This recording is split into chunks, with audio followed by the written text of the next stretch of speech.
Hello दोस्तों, स्वागत है आप सबका संजय ट्यूटोरियल के इस चैनल पर। मैं हर्षित आप लोगों से इकोनॉमिक्स के कुछ टॉपिक्स पे बातें कर रहा था। हम लोगों ने इकोनॉमिक्स में स्टार्ट किया था नेशनल इनकम, और नेशनल इनकम स्टार्ट करते हुए हम लोगों ने नेशनल इनकम क्या है उसके बारे में समझा था। फिर एक वीडियो हम लोगों ने कन्वर्जन पे दिया था, जीडीपी से किस तरीके से हम एनएनपी पे जाते हैं। हम लोगों ने जीडीपी, जीएनपी, एनएनडीपी, एनपी की डेफिनेशन एक वीडियो देखी, और इस तरीके से हम लोग रियल जीडीपी और नॉमिनल जीडीपी लास्ट वीडियो में देखे, जीडीपी डिफ्लेटर देखे। एक क्वेश्चन फिर मुझे पिछले वीडियो में मिला कि सर प्राइस इंडेक्स और जीडीपी डिफ्लेटर में क्या डिफरेंस है।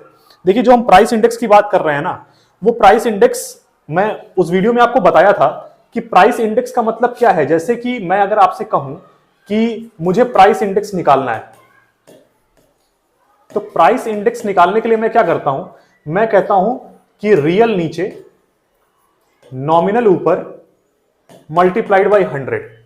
और जो जीडीपी डिफ्लेटर हम निकालते हैं, जीडीपी डिफ्लेटर, उसमें हम क्या करते हैं, उसमें भी हम सेम बात ऐसे ही कुछ करते हैं, जहां पर करंट प्राइस की बात ऊपर होती है, कांस्टेंट प्राइस की बात या बेस ईयर प्राइस की बात नीचे होती है, और मल्टीप्लाइड बाई 100 होता है। मैंने आपको बेसिक सी बात क्या बताई थी कि जब इसका आंसर हमको मिलता है, तो वो कुछ इस फॉर्म का मिलता है। वो 100 से कुछ 110 हो सकता है, या 100 से कुछ कम 90 या 95 कुछ हो सकता है। तो जो वो 90, 95 की वैल्यू है, या 105, 110 की वैल्यू है, 115 की वैल्यू है, इसको हम प्राइस इंडेक्स कहते हैं। लेकिन जब हम जीडीपी डिफ्लेटेड टर्म इस्तेमाल करते हैं, तो उस समय जो हमको आंसर 110 मान लीजिए मिल गया, तो हम क्या कहते हैं कि there is 10% rise in the general price level. मेरी बात समझ में आ रही है? तो हम लोग 10% rise, 10% fall, 5% rise, 5% fall, inflation, deflation, जब इसकी बात करते हैं, percentage increase in general price level और percentage decrease in general price level, तो वो परसेंटेज जो है, इन्फ्लेशन या डिफ्लेशन का परसेंटेज, वो जीडीपी डिफ्लेटर को बताता है। और ये 110 और 105 और 95 और 90 जो आंसर है हमारा, ये हमारे प्राइस इंडेक्स को बताता है। अब स्टैटिस्टिक्स का क्लास 11th क्लास स्टैटिस्टिक्स अगर आपने पढ़ी है ठीक से, तो आप वहां पर इंडेक्स नंबर पढ़े होंगे। इंडेक्स नंबर में हम प्राइस इंडेक्स के कंसेप्ट को लेके आते हैं। लेकिन अगर आपने ठीक से नहीं पढ़ा तो टेंशन लेने का कोई जरूरत नहीं है। आप अभी के लिए बस इतनी बात समझिए जो मैं आपको समझा रहा हूं कि क्लास 12th लेवल पे आपको उतने की आवश्यकता है, 12th क्या उसके ऊपर लेवल पे भी आपको उतने की आवश्यकता है। बाकी जो प्राइस इंडेक्स के कॉन्सेप्ट हैं, जैसे कि wholesale price index, consumer price index, retailer, ये सारी बात जो है ना, ये सारी बात हम लोग करेंगे। लेकिन जैसे जैसे हम क्लास में आगे बढ़ेंगे, पहले मैं चाह रहा हूं कि आप बेसिक को स्ट्रॉन्ग कर लें, ताकि उसके बाद हम लोग इधर उधर घूम सकें। बात समझ में आ रही है? पहले हम लोग बेसिक, पहले रास्ते का डायरेक्शन आपको पता चल जाए कि ये डायरेक्शन है, वो डायरेक्शन है। फिर हम लोग धीरे धीरे अपने आप को उस 12th के लेवल से ऊपर लेके जाएंगे और हर चीजों को समझेंगे। आप इसके लिए एकदम टेंशन मत लीजिए। लेकिन पहले हम लोग उतनी चीजों को सिर्फ समझें। मैं सिर्फ आपको टर्मिनोलॉजी समझा रहा हूं, उसके एप्लीकेशन, उसके इंप्लीकेशंस के बारे में मैं जरूर बात करूंगा। ये पूरा जो लेक्चर है, पहले मैं क्योंकि क्लास 12th की एनसीईआरटी इसलिए खत्म कर रहा हूं क्योंकि फेब में, देखिए डेट शीट भी आ चुकी है, फेब में क्लास 12th का एग्जाम है। तो मैं अभी आपको 12th के एनसीईआरटी के लेवल पे, टीआर जैन, संदीप गर्ग, जो भी बुक्स आपकी चलती है, उस लेवल पे अभी मैं आपसे बात कर रहा हूं। इन सारे टॉपिक्स पे मैं आपसे एक्स्ट्रा बातें करूंगा जैसे ही मैं एक बार इन चीजों को कंप्लीट कर लूंगा। मैं भी यहां रहूंगा और आप भी यहां रहेंगे, हम दोनों चीजों को अच्छे लेवल पे लेके जाएंगे। बात समझ में आ रही है? तो पहले हम एनसीईआरटी लेवल, बेसिक लेवल पे चीजों को समझ लें, और बेसिक लेवल पे हमको यही समझना था। बात समझ में आ गई? अभी भी अगर आपको कोई डाउट होगा तो आप फिर से कमेंट बॉक्स में कमेंट कीजिएगा, मैं आपको दोबारा इसके बारे में बताऊंगा। इसमें कोई टेंशन नहीं लेना है कि क्या सर क्या बोल रहे हैं आप, हमको क्या, हम डाउट पूछें या ना पूछें। आप बिल्कुल डाउट पूछिए, ठीक है ना। आपके डाउट जब आते हैं तो मुझे इस बात को थोड़ा सोच के अच्छा लगता है कि जरूर कोई ना कोई ऐसा है जो वीडियो ठीक से, अच्छे से देख रहा है, मन से देख रहा है। ठीक है, तो चलिए आज के टॉपिक पे पहले बात करते हैं, और उसके बाद हम लोग इन टॉपिक्स पे जो आपको दिक्कत है, इन पे हम लोग बात करेंगे। कब? जब हम लोग 12th के सिलेबस को कंप्लीट कर लेंगे, जो हमें अब थोड़ा जल्दी से करना है। ठीक है, जीडीपी एंड वेलफेयर की हम बात कर रहे हैं यहां पर, जीडीपी एंड वेलफेयर की हम यहां पर बात कर रहे हैं। आप देखिए,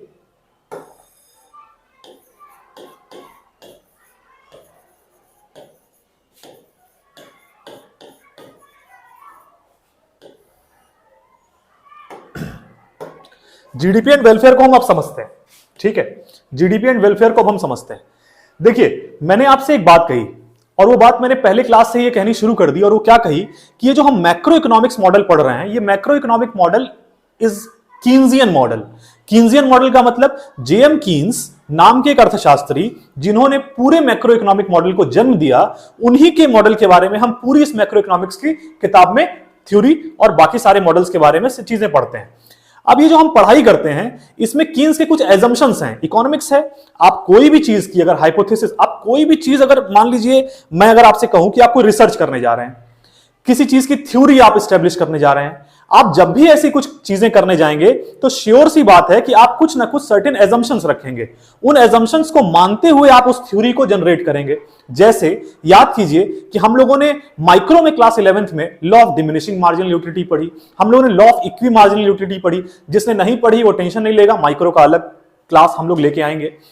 हम लोगों ने जितने भी लॉ पढ़े, जितने भी चीजें पढ़ी, उन सब के कुछ सर्टेन एजम्पशंस थे।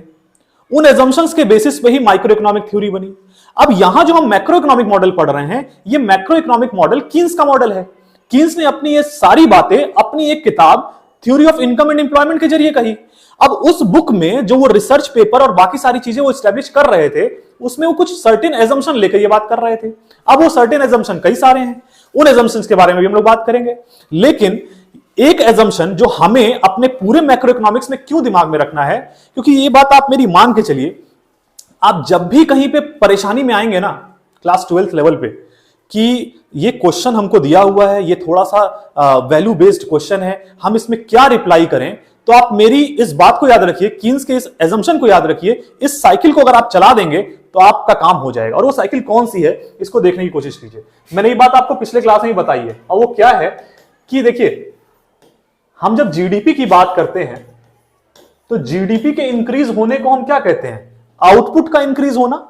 आउटपुट के इंक्रीज होने का मतलब क्या हुआ कि आउटपुट इंक्रीज हो रहा है, यानी लेवल ऑफ प्रोडक्शन इंक्रीज कर रहा है, यानी कि इसके लिए और एम्प्लॉयमेंट होगा, और एम्प्लॉयमेंट नेसेसरी होगा, यानी एम्प्लॉयमेंट इंक्रीज करेगा। एम्प्लॉयमेंट के इंक्रीज करने का मतलब हुआ कि लेवल ऑफ इनकम इंक्रीज करेगा। वाई को मैं इनकम को मैं वाई से डिनोट कर रहा हूं। लेवल ऑफ इनकम इंक्रीज करेगा।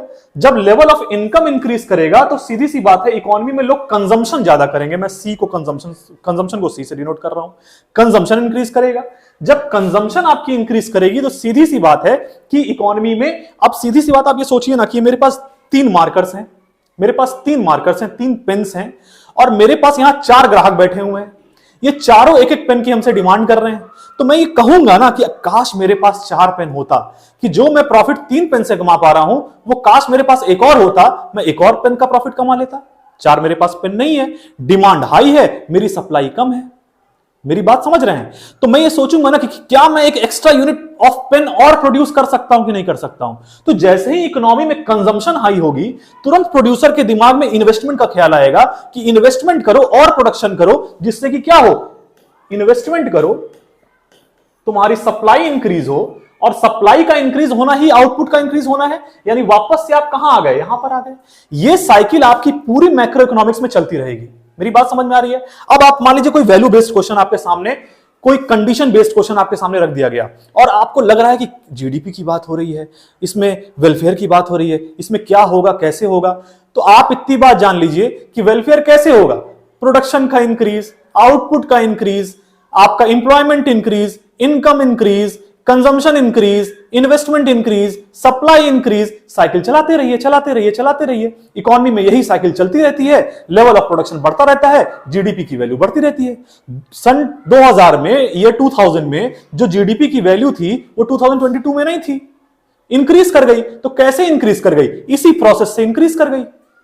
हम लोगों को एम्प्लॉयमेंट जनरेट कराते गए, उनके पास लेवल ऑफ इनकम इंक्रीज करता गया, वो और कंजम्पशन और डिमांड करना शुरू किए, उससे और आउटपुट इंक्रीज करना शुरू हुआ। लेवल, ये साइकिल चलती रही, चल रही है, आगे भी चलेगी। यही साइकिल रुक गई थी कोविड में, जिससे हमारा जीडीपी गिर गया। मतलब बस इस चीज का है कि ये साइकिल चलते रहना जरूरी है, और ये साइकिल मैं चला रहा हूं। अब मैं अगर हेडिंग लिखा हूं यहां पर जीडीपी एंड वेलफेयर, तो वेलफेयर किसका? वेलफेयर लोगों का। वेलफेयर लोगों का क्या इस प्रोसेस में, इस साइकिल में आपको दिख रहा है? सीधी सी बात आपको दिख रहा है कि जब भी इकोनॉमी में आउटपुट इंक्रीज करेगा तो एम्प्लॉयमेंट, अब एम्प्लॉयमेंट हम किसको देंगे? जानवरों को थोड़ी देंगे। एम्प्लॉयमेंट हम किसको देंगे? एम्प्लॉयमेंट हम मनुष्यों को देंगे। उन एम्प्लॉयमेंट के जनरेट होने से उन्हीं का लेवल ऑफ इनकम इंक्रीज करेगा। जब मनुष्य का लेवल ऑफ इनकम इंक्रीज करेगा तो सोसाइटी का वेलफेयर होगा। उनका लेवल ऑफ इनकम इंक्रीज किया, वो और कंजम्पशन करेंगे और डिमांड करेंगे, और डिमांड करेंगे तो सीधी सी बात है और प्रोड्यूस करना पड़ेगा। मेरी बात समझ में आ गई?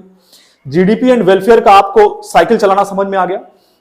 इस साइकिल को दिमाग में आप रखिएगा। अब सर जीडीपी एंड वेलफेयर की जो आप बात कर रहे हैं, आप एक बात मुझे समझाने की कोशिश कीजिए कि आप पिछले क्लास में दो तरह की जीडीपी के बारे में बात कर रहे थे। एक आप कह रहे थे रियल जीडीपी, एक आप कह रहे थे नॉमिनल जीडीपी। अब ये बात आपको ध्यान से सुननी है, आपके बुक में नहीं मिलेगा, सुनिए ध्यान से। एक बात आपको यह समझनी कि सर रियल जीडीपी और नॉमिनल जीडीपी, सर यहां आप जिस जीडीपी की बात कर रहे हैं वो कौन सी जीडीपी है? तो सर आपने पिछले क्लास में मुझे बताया कि जो रियल जीडीपी है वो भी प्राइस इंटू क्वांटिटी से निकलती है, और जो नॉमिनल जीडीपी है वो भी प्राइस इंटू क्वांटिटी से निकलती है।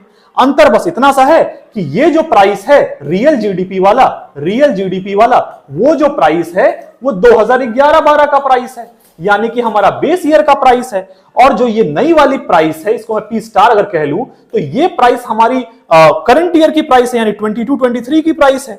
मेरी बात समझ में आ रही है? तो सर आप ये बताइए, अगर ये नॉमिनल जीडीपी है तो इस प्राइस के इंक्रीज करने से तो किसी का वेलफेयर नहीं होगा।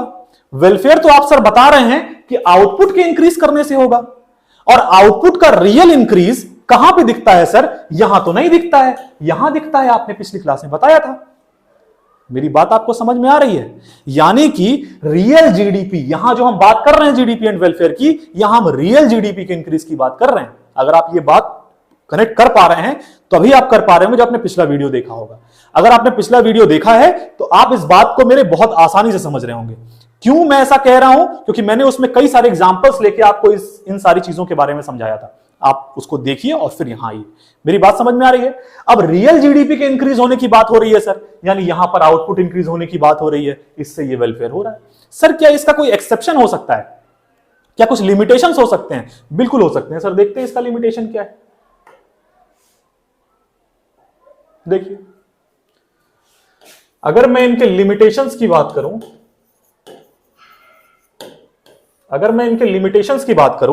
तो मैं ये कह सकता हूं कि देखिए जीडीपी की बात हो रही है, वेलफेयर की बात हो रही है, तो सीधी सी बात है, हम एम्प्लॉयमेंट की बात कर रहे हैं, हम लोगों की बात कर रहे हैं।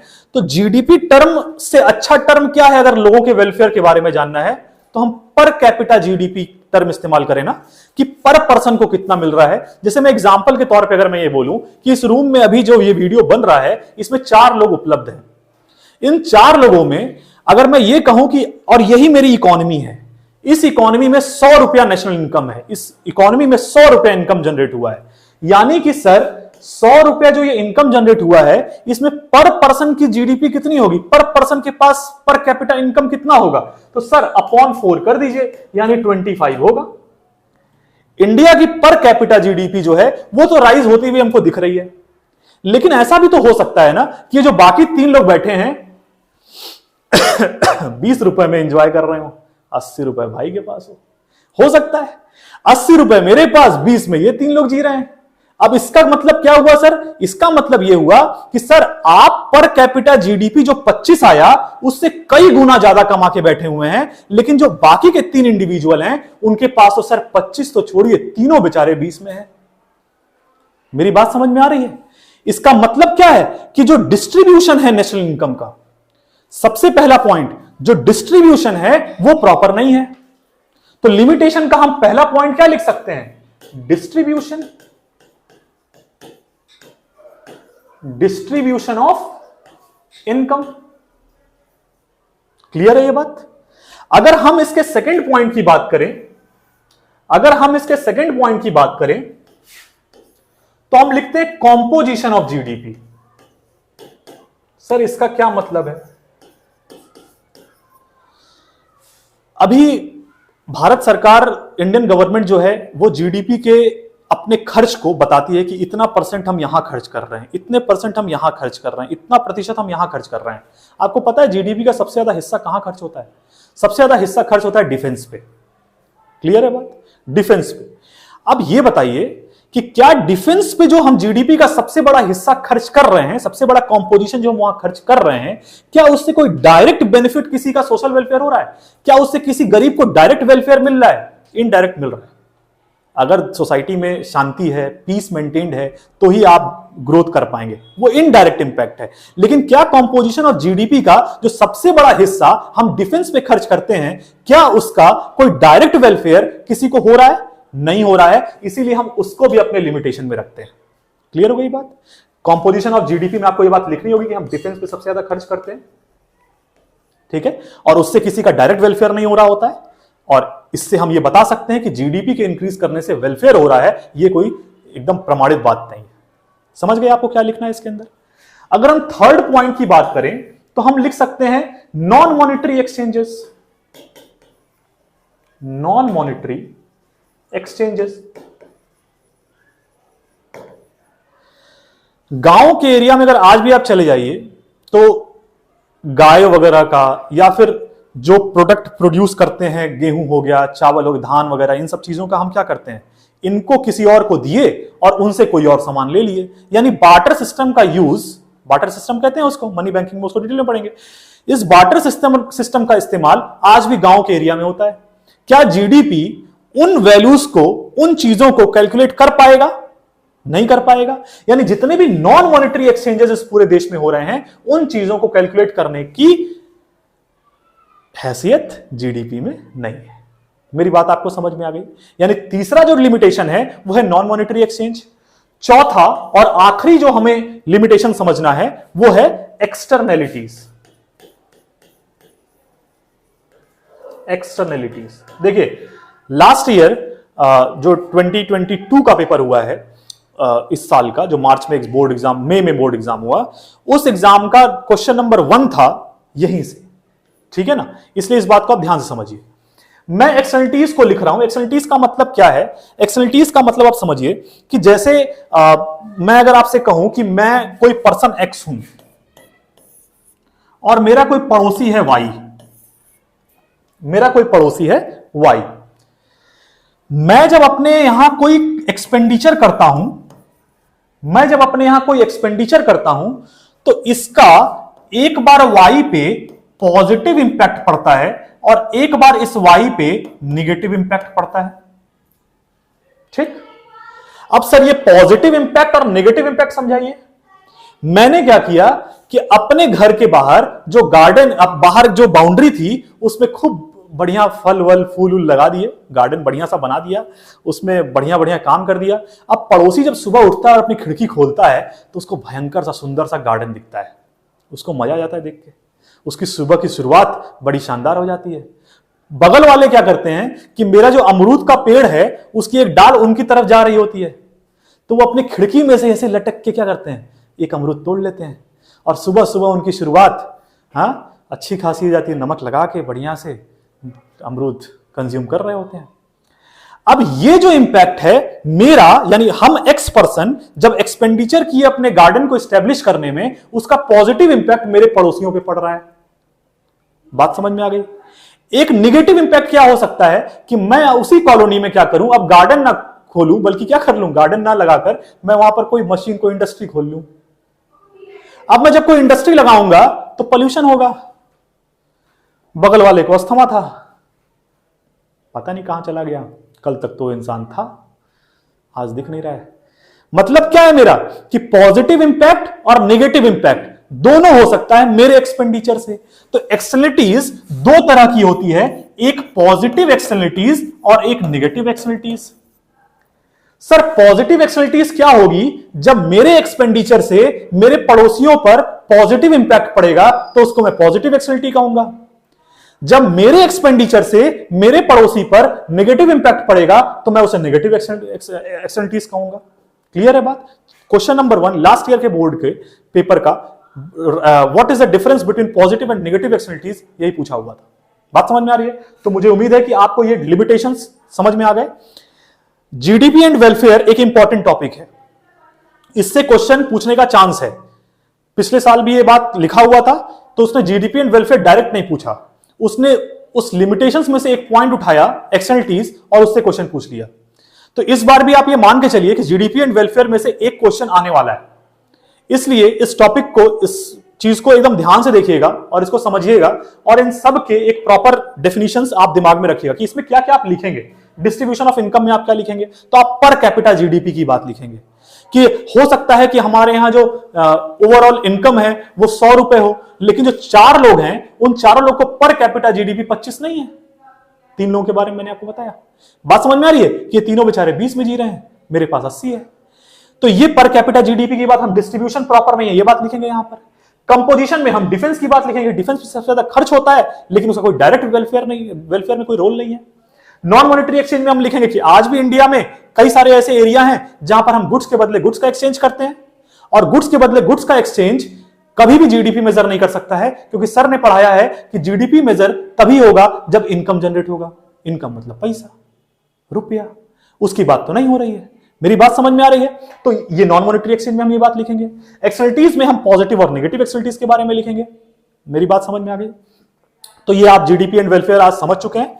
अब मैं अभी आपसे नेक्स्ट वीडियो में जब मिलूंगा तो मैं आपसे सर्कुलर फ्लो ऑफ इनकम के बारे में और इंटरसेक्टरल फ्लो के बारे में बात करूंगा, और उसके वीडियो के बाद मैं मेथड्स ऑफ कैलकुलेशन पे आ जाऊंगा, और फिर इसी तरीके से हम लोग नेशनल इनकम को कंप्लीट करेंगे। ठीक है, फिर मिलेंगे नेक्स्ट वीडियो में। तब तक वीडियो को लाइक कीजिए और बाकी अपने दोस्तों तक इसको पहुंचाइए, शेयर कीजिए। जो आप चैनल अगर सब्सक्राइब करना गलती से भूल गए हैं तो उसे भूलिए मत, सब्सक्राइब कीजिए, और बेल आइकन बिल्कुल भी मत भूलिए, क्योंकि वीडियोस आपको दिख रही होंगी कि लगातार इस चैनल पे पढ़ती जा रही है। तो आप वीडियोस लगातार देखते रहें, इसके लिए आपको पता चलता रहे, इसके लिए आप बेल आइकन जरूर प्रेस कीजिए ताकि आपको वीडियोस की पूरी इंफॉर्मेशन मिलती रहे कि वीडियोस हाँ वीडियो आ गया। ठीक है ना? फिर मिलेंगे नेक्स्ट वीडियो में सर्कुलर फ्लो ऑफ इनकम के साथ। Thank you.